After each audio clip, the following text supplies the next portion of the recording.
was so excited. I opened it up and then I was like, letters for my dad. Then, no, there's the box.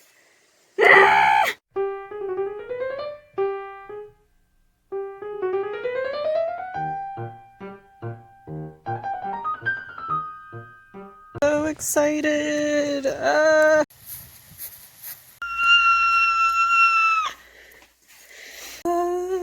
They have returned and their tank is all ready, complete with some trampled lamb's ears that I rescued. It do be unboxing time. Okay, how do I open this? They've survived a long deal. They're 2 days late. I asked for young ones. It's tightly packed.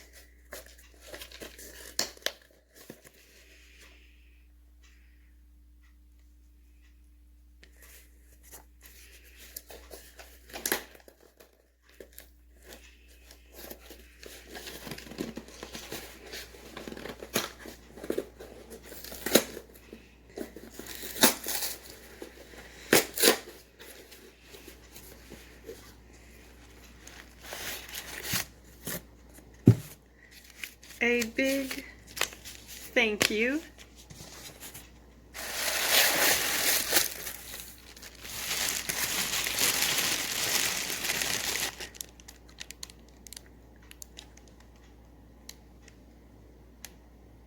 They gave me 3.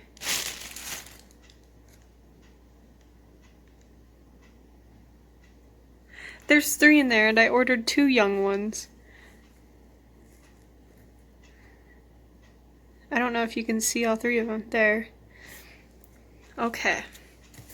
And they also gave me a small calcium powder supplement bag. Here's sizing. Wow. Okay. Wow. Business card.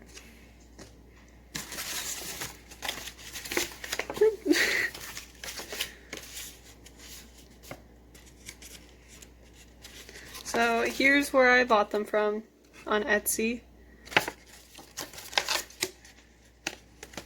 So that's just a thank you and business card and everything.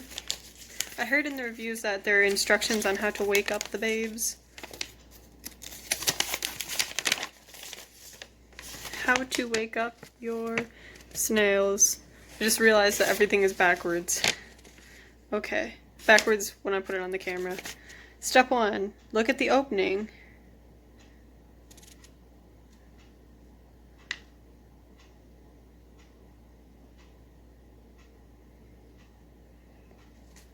Okay, look at the opening of your snails. Do they look like any of these images?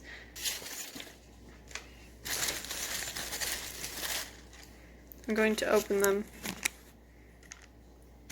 Alright. Oh boy.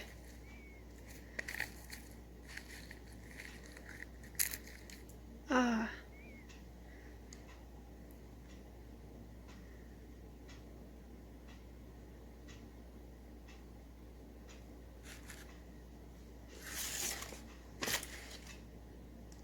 Peel off the coverings and then wash them gently with warm water for a few seconds and put them back in their terrarium.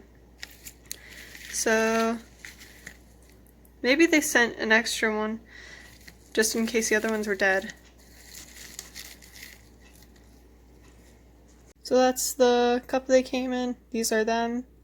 Now I'm going to gently rinse them with warm water and clean out their mucus. I'm back and I found this bottled water. Hopefully that doesn't have too much chlorine in it compared to my sink water.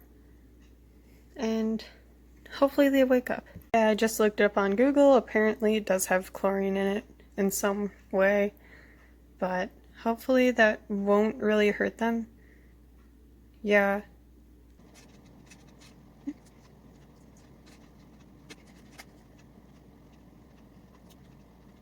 Oh, they're starting to move. So I just poured some water into their shells to wake them up, and then I kind of gently shook them to get the drops of water away from them. And what I did was I poured the water into their shells until I saw the most minuscule noticeable movement in their fleshy bodies. And now I see that the bottom two have started to emerge. The third one, which is the most topmost one, I think it made movement, but I can't be too sure. It might have been just dead mucus moving around, but hopefully he'll start moving. I've already decided some names for them. The top, well, this one's going to be Cerberus. This one's going to be, no, never mind. This one's going to be Cypher, the most active one. The second most active one so far is Cerberus. And this one, if he comes back from the dead, will be named Lazarus. I also bought quite an expensive tank heating pad, which sits at the bottom outside of the tank. For them, I spent around $100 for these snails. And now I get to plug the tank heater in to make them feel more active, because I live in a basement right now and it's cold and air conditioned. So right now, Cypher is very active. Cerberus is looking around, and Lazarus is still sleeping.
I just got done reviewing the Etsy seller.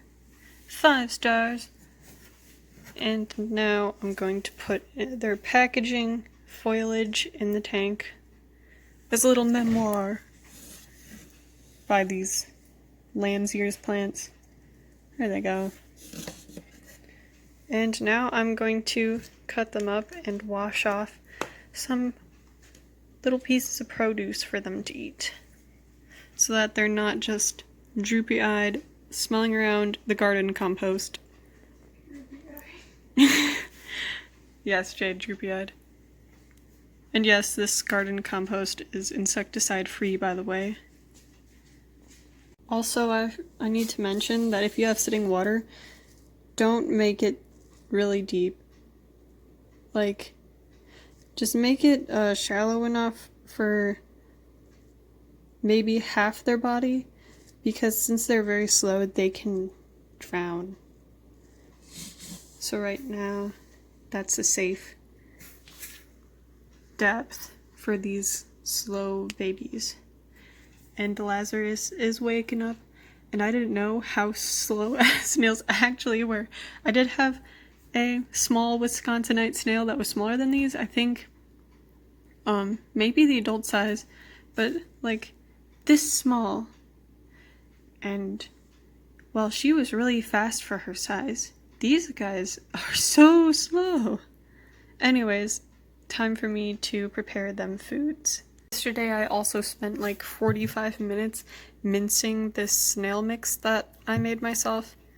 And although the pieces of oats are really chunky, because it was really hard, because my dumb arse was using a really tiny like mincing dish and mincing thing, whatever you call it. So it was really hard for me. I kind of just halfway gave up, but when feeding them this snail mix, this is mostly oats, fish flakes, sesame seeds, and just a little bit of parsley. Because fun fact, parsley for snails is like salt for humans. Like, it's a really good spice to them, but at the same time, it's not really good for them to have all of the time. Just like salt, if a human has too much salt, then we're gonna have a problem. Anyways, this dry snail mix that I made, I'm going to soak it until everything is really mashy, because if you give them dry stuff, they'll eat too much of it until they're full, and when they think they're full, that dry stuff will absorb the moisture in their bodies and expand, causing their stomachs to explode, and, well, that would just be cruel. So, proper soaking of a little bit of this dry food in a small bowl, and I'm gonna put it on their little table. Well, or near it. Their little rock table is there for vegetables. The only hard things I have in here are this, which won't be too much of a problem. This isopod rock, which the isopods really love and hide under, and I wasn't going to remove that, because the isopods are a really good source, or a really good cleanup crew here.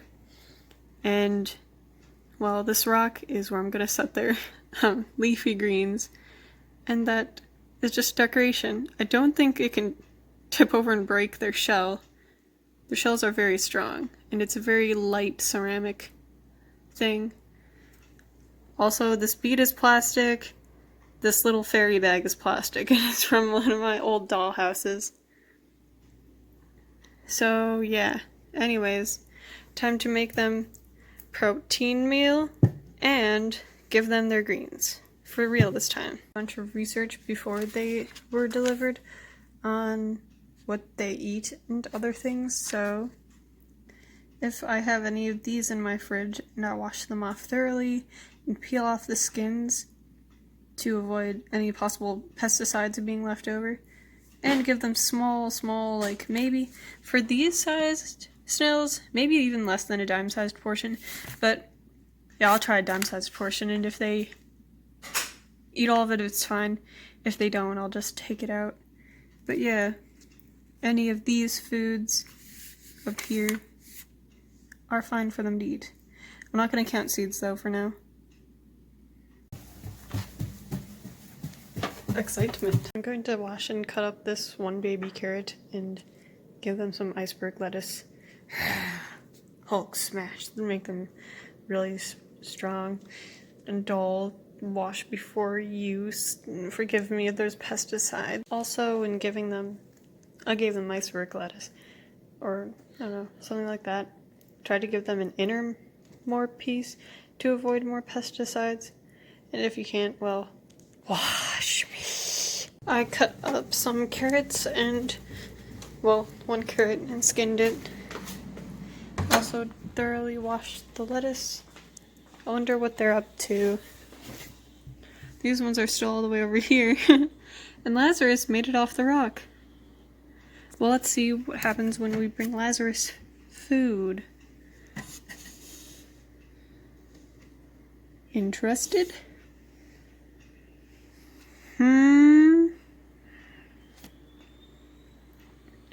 Would you care for some carrot?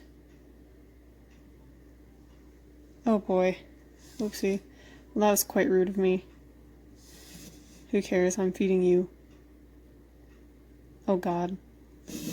I just dropped you on your face.